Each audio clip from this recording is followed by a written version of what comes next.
नमस्कार, आप देख रहे हैं द न्यूज वर्ड। मैं हूं आपके साथ अर्पिता सिंह और आइए नजर डालते हैं इस वक्त की खास खबरों पर।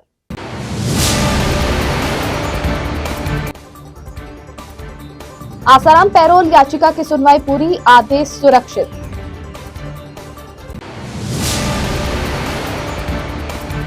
राज्य स्तरीय समिति की बैठक में भारत तिब्बत मैत्री संघ ने आगामी कार्य योजना पर की चर्चा। 24 को सद्भावना रैली। विकसित भारत संकल्प यात्रा कुड़ी भक्तासनी पहुंची, जन जन तक पहुंचाई योजनाएं।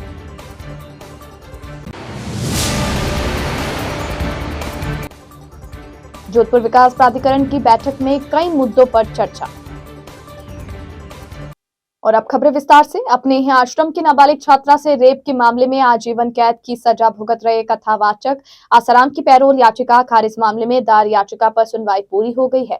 हाईकोर्ट ने सुनवाई के फैसले को सुरक्षित रखा है और नाबालिग से यौन शोषण मामले में आसाराम पिछले 11 साल से जेल में बंद है। जानकारी के अनुसार जेल में बंद आसाराम ने अपनी 20 दिन के पैरोल के लिए अपील की थी। इस अपील में जेल में बंद कैदियों के लिए पैरोल नियम 1958 का हवाला दिया गया, लेकिन जिला पैरोल सलाहकार समिति ने 21 अगस्त को आसाराम को पैरोल पर रिहा करने के प्रार्थना पत्र को खारिज कर दिया। समिति ने पैरोल के नए नियम 2021 का हवाला देते हुए आसाराम की पैरोल याचिका को खारिज किया था। आसाराम को नाबालिग से यौन शोषण के मामले में हाईकोर्ट में आजीवन कारावास की सजा सुनाई गई थी। 2 कोर्ट द्वारा आजीवन सजा सुनाए हुए कैदी को पैरोल देने से इंकार कर दिया था। भारत तिब्बत मैत्री संघ की राज्य स्तरीय समिति की बैठक आज जोधपुर जिला मुख्यालय हुई। आगामी 24 दिसंबर को सद्भावना रैली निकाली जाएगी। बैठक में प्रदेशाध्यक्ष रमेश बाला ने राजस्थान के सभी जिलों के कार्यकारिणी आगामी कार्यक्रम की रूपरेखा एवं भारत तिब्बत मैत्री संघ के बारे में जानकारी दी। साथ ही कई लोगों को राज्य स्तरीय समिति में सदस्य बनाया गया। उन्होंने बताया कि तिब्बत मुक्ति साधना की मुहिम राजस्थान के प्रत्येक जिले में रहेगी। समिति के प्रदेशाध्यक्ष रमेश बाला और महासचिव पुखराज जांगीर ने बताया कि बैठक में कैलाश मानसरोवर को चीन से मुक्ति, सद्भावना रैली और पोस्टकार्ड अभियान द्वारा कार्यक्रम किए जाने पर विचार किया गया। इसी बारे में तिब्बत मैत्री संघ के पदाधिकारी ने बताया कि आगामी 24 दिसंबर को सद्भावना रैली निकाली जाएगी। इसका उद्देश्य केवल सद्भावना बनाना है, साथ ही तिब्बत को चीन के प्रभुत्व से मुक्त करवाकर उसे आजादी दिलाना है। यह सद्भावना रैली पूरी तिराहे से शुरू होकर रेलवे स्टेशन से होती हुई सांकी ब्रदर्स ओलंपिक तिराहा तक जाएगी, जहां पर सभा होगी। इसमें भारत तिब्बत संबंधों और प्रघाट बनाया जाएगा। मंगलवार को हुई बैठक में उपाध्यक्ष संजीव व्यास, सचिव जगदीश तंवर, दीपक सोनी, सदीक मोहम्मद, राजेश राठी, कोषाध्यक्ष खेतराम सुथार, संयुक्त सचिव गिरधारी सिंह राजपुरोहित आदि ने अपने विचार व्यक्त किए। भारत तिब्बत मैत्री संघ के प्रदेश कमेटी की आज बैठक संपन्न हुई, जिसमें प्रदेश समिति के सभी पदाधिकारियों ने भाग लिया। एक दूसरे का बैठक में परिचय लिया गया और बैठक में सर्वसम्मति से ये प्रस्ताव पारित किया गया कि आगामी 24 दिसंबर को एक सद्भावना रैली निकाली जाए। ये रैली पूरी तरह से प्रारंभ होकर स्टेशन होते हुए सांगी पेट्रोल पंप तक जाएगी, जिसमें जो तिब्बत ऊनी वस्त्र व्यापार संघ के जो व्यापारी है वो भी उस बैठक में सम्मिलित होंगे।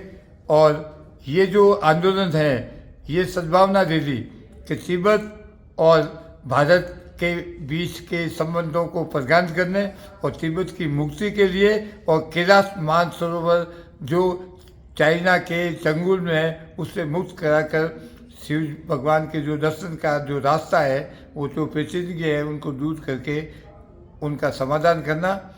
और यही एक लक्ष्य है कि तिब्बत के लोगों को पुनः आज़ादी दिलाकर इनका तिब्बत दिलाया जाए और तिब्बत की आज़ादी के लिए भारत सरकार अथक रूप से प्रयास करे। यही हम सब लोगों की जो है पदाधिकारियों की यही भावना है। तिब्बत मैत्री संघ राज्य स्तर की आज एक बैठक रखी गई और आने वाले समय के लिए जो योजनाएं थी उनकी रूपरेखा तैयार की गई और कई पदाधिकारियों को इसके अंदर और सम्मिलित किया गया, क्योंकि ये एक राज्य स्तर की समिति है और इसमें कई एडवोकेट है, सामाजिक संगठन के कई गणमान्य नागरिक वगैरह ने सबने अपनी उपस्थिति दी है। और हम लोगों ने ये तय किया है कि आने वाले समय में एक सद्भावना रैली निकालने का एक प्रस्ताव रखा गया है, तो शीघ्र ही इसकी घोषणा और कर दी जाएगी। केंद्र सरकार की योजनाओं को जन जन तक पहुंचाने के उद्देश्य से शुरू की गई विकसित भारत संकल्प यात्रा कुड़ी भक्तासनी पहुंची, जहां भाजपा कार्यकर्ताओं ने स्वागत किया।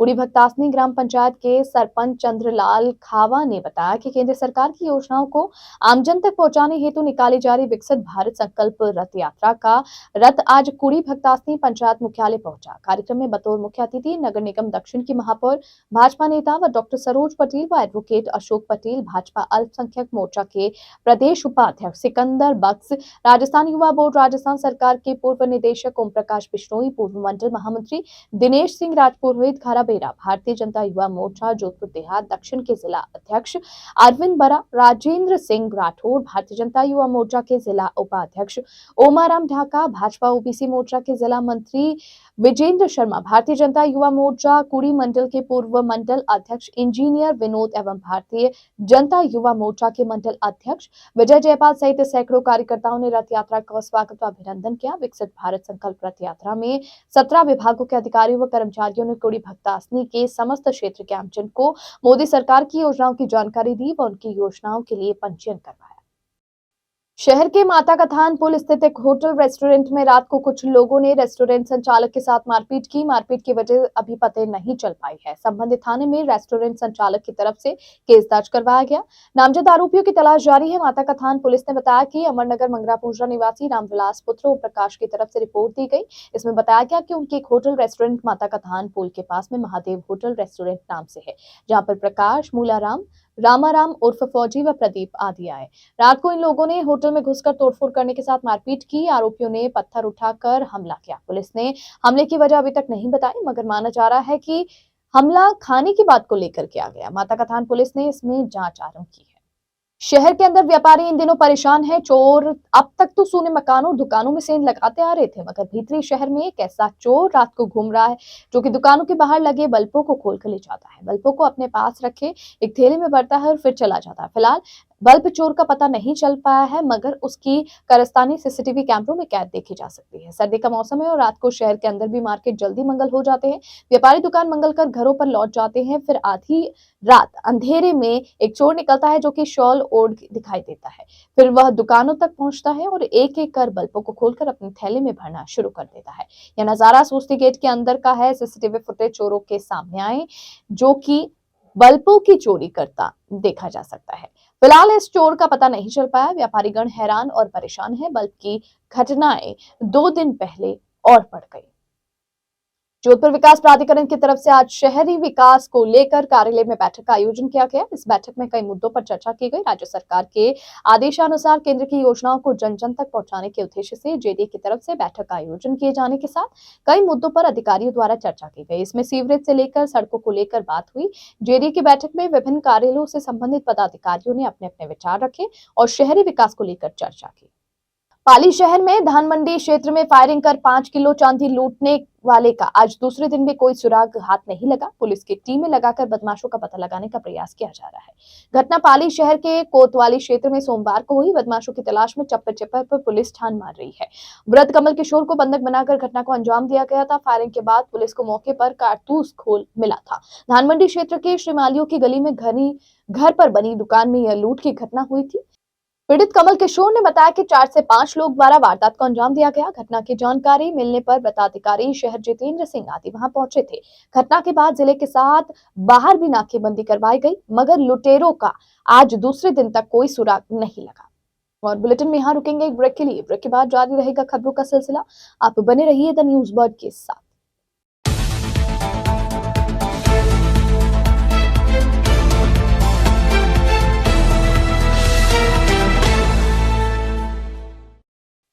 ब्रेक के बाद बुलेटिन में आपका स्वागत है। शहर के गौसेवार परिवार की ओर से गौसेवार दिवस के रूप में मनाया गया। इस दौरान हरे चारे से भरी पिकअप को गौशालाओं में भेजा गया। जगन्नाथ महादेव व अजनेश्वर आश्रम धाम गौशाले में हरी चारे से भरी पिकअप को भेजा गया। गौसेवार परिवार के सहयोग और साथ से गौसेवा जीव रक्षा के उद्देश्य से सेवा कार्य किया जाता है। संगठन को गौ सेवक धर्मेंद्र साकला ने बताया कि गौ सेवा से बढ़कर कोई सेवा नहीं है। गौ माता की सेवा मात्र से ही जीवन के हर संकट समाप्त हो जाते हैं। इस योजना को सफल बनाने में गौ सेवक सुनील कच्छावा, सुमसा, मोहित पारिक, तरुण साकला, महेश सोलंकी आदि गौ सेवकों ने अपना सहयोग दिया। जय श्री राम, जय गौ माता की। आज गौसेवा परिवार के सभी साथियों की तरफ से जबनाथ गौशाला और अजनेश्वर गौशाला में हरे चारे की एक गाड़ी का वितरण किया जाएगा। आप सभी भाइयों का साथ ऐसे ही बना रहे, हम आगे भी निरंतर इसी तरह गौसेवा में तत्पर रहेंगे। आज आप सभी के साथ और सहयोग से ही ये सेवा कार्य संभव है। आप सभी का साथ हमेशा इसी तरह बना रहे, हम आगे भी विभिन्न क्षेत्रों में, विभिन्न गौशालाओं में जीव रक्षा और जन रक्षा के उद्देश्य से सेवा कार्य करते रहेंगे। जय श्री राम, जय गौ माता। पूर्वोत्तर सीमांत रेलवे द्वारा रंगिया मंडल पर चांगसारी आज्ञाठरी रेलखंड के मध्य दोहरीकरण कार्य के नॉन इंटरलॉकिंग के चलते रेल सेवाएं प्रभावित रहेंगी। जोधपुर मंडल की 3 ट्रेनें 21 से 23 दिसंबर तक परिवर्तित मार्ग से चलेंगी। डीआरएम पंकज कुमार सिंह ने बताया कि ट्रेन संख्या 15632 गुवाहाटी बाड़मेर एक्सप्रेस 21 दिसंबर को गुवाहाटी से रवाना होकर निर्धारित मार्ग रंगिया बरपेटा रोड के स्थान पर परिवर्तित मार्ग वाया कामाख्या गोवालपाड़ा टाउन न्यू बंगाई गांव होकर संचालित होगी। ट्रेन संख्या 15634 गुवाहाटी बीकानेर एक्सप्रेस 23 दिसंबर को गुवाहाटी से अपने निर्धारित मार्ग रंगिया बरपेटा रोड स्थान पर वाया कामाख्या गोवालपाड़ा टाउन न्यू बाईगांव होकर चलेगी। ट्रेन संख्या 15624 कामाख्या भगत की कोठी एक्सप्रेस 22 दिसंबर को कामाख्या से निर्धारित मार्ग रंगिया बरपेटा रोड बंगाई गांव के स्थान पर वाया कामाख्या गोवालपाड़ा टाउन न्यू बंगाई गांव होकर संचालित होगी। वहीं रेलवे ने राधा स्वामी सत्संग मेले के अवसर पर विभिन्न रेल सेवाओं का शोसिंगपुरा पदमपुरा स्टेशन पर 22 से 25 दिसंबर तक 1 मिनट का अस्थायी ठहराव दिया है। ग्रीष्मकाल में प्रस्तावित इंदिरा गांधी नहर बंदी को देखते हुए जल भंडारण व फिल्टर प्लांट, पंप हाउस, पाइपलाइनों के रखरखाव व सफाई के मद्देनजर जलापूर्ति व्यवस्था में बदलाव किया गया। जन स्वास्थ्य अभियांत्रिकी विभाग नगर व्रत जोधपुर के अधीक्षण अभियंता जगदीश चंद्र व्यास ने बताया कि जोधपुर शहर के फिल्टर प्लांट, पंप हाउस व पाइपलाइनों के अति आवश्यक रखरखाव व सफाई के लिए 20 दिसंबर को जोधपुर शहर के समस्त फिल्टर हाउस में सभी क्षेत्रों में जलापूर्ति बंद रहेगी। जोधपुर शहर के कायलाना, चौपासनी व सुरपुरा फिल्टर हाउस से संबंधित सभी क्षेत्रों में 20 दिसंबर को होने वाली जलापूर्ति 21 दिसंबर को तथा 21 दिसंबर को होने वाली जलापूर्ति 22 दिसंबर को रखी जाएगी। झालमंड एवं तखत सागर फिल्टर हाउस से जुड़े क्षेत्र सरस्वती नगर, कुड़ी भक्तासनी हाउसिंग बोर्ड के विभिन्न सेक्टरों एवं पाल बाईपास शिल्पग्राम के आसपास के क्षेत्र में 20 दिसंबर को सुबह 10 बजे तक की जाने वाली जलापूर्ति सामान्य रूप से होगी तथा इन क्षेत्रों में 21 दिसंबर को की जाने वाली जलापूर्ति 22 को और 22 को की जाने वाली जलापूर्ति 23 दिसंबर को होगी। शहर की शास्त्रीनगर पुलिस ने 29 नवंबर को खेमे का कुआं पटेल बस्ती में हुई लाखों की चोरी का खुलासा करते हुए 2 शातिर नकबजनों को गिरफ्तार किया है। अब तक की पूछताछ में 4 चोरियां करना उन्होंने कबूल किया है। 2 शास्त्रीनगर और 2 देवनगर सोने मकानों में सेंध लगाई गई थी। चोरी का माल गाजियाबाद से जाकर बेच दिया गया। रुपयों से स्कूटी खरीदी और उधार चुकाई। चोरी का माल खरीदने वाले की तलाश जारी है। आरोपियों से स्कूटी व चांदी के आइटम के साथ 9.5 लाख रुपए बरामद हुए। अभियुक्तों से पूछताछ जारी है। शास्त्रीनगर थानाधिकारी शफीक मोहम्मद ने बताया कि गत नवंबर माह में पटेल बस्ती खेमे का कुआं निवासी राकेश पेशवा पुत्र घेवर दास वैष्णव की तरफ से केस दर्ज करवाया गया था।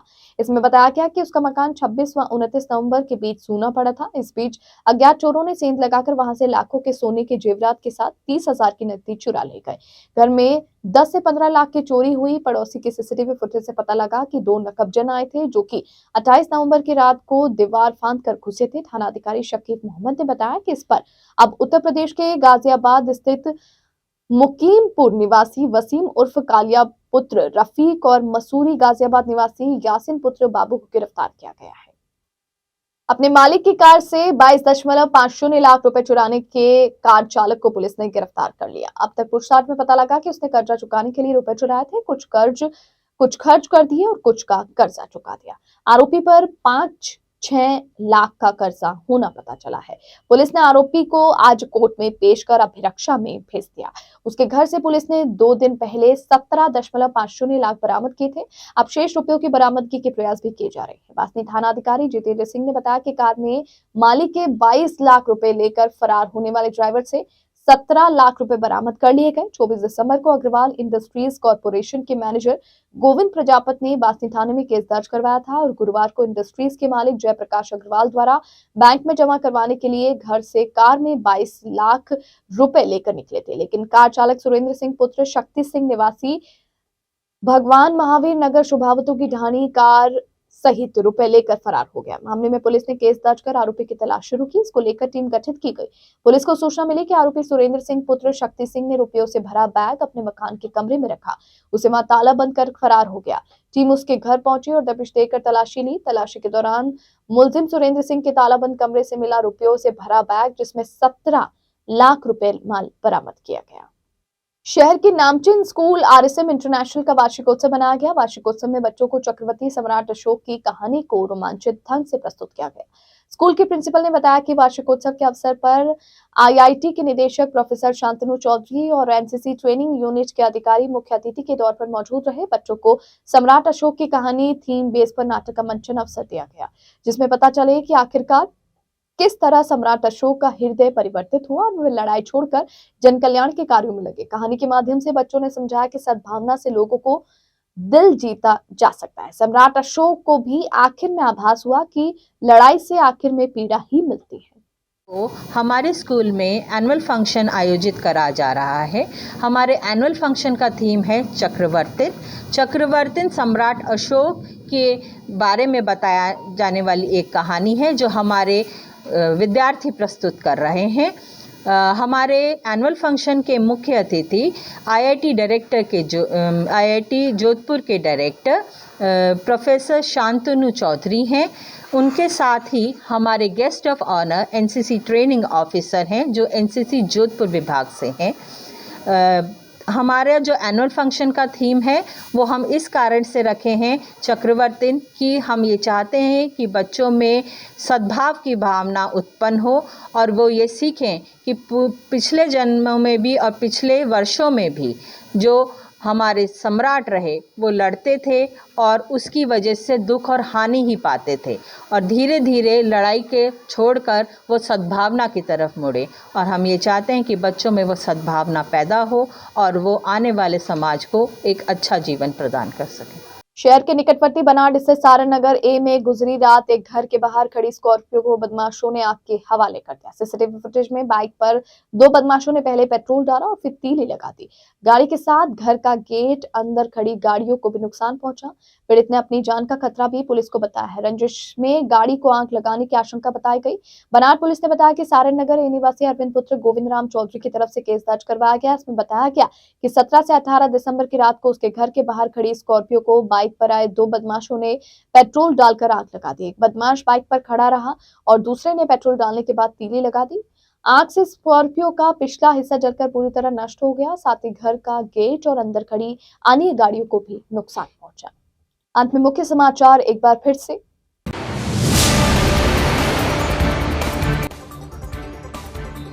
आसाराम पैरोल याचिका की सुनवाई पूरी, आदेश सुरक्षित।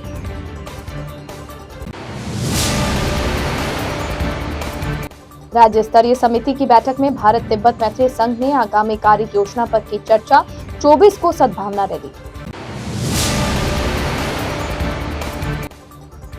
विकसित भारत संकल्प यात्रा कुड़ी भक्तासनी पहुंची, जन जन तक पहुंचाई योजनाएं।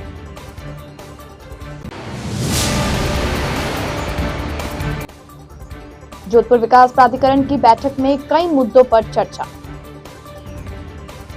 इस बुलेटिन में फिलहाल के लिए इतना ही, और खबरों को जानने के लिए आप बने रहिए द न्यूज वर्ड के साथ। तब तक के लिए मुझे दीजिए इजाजत। नमस्कार।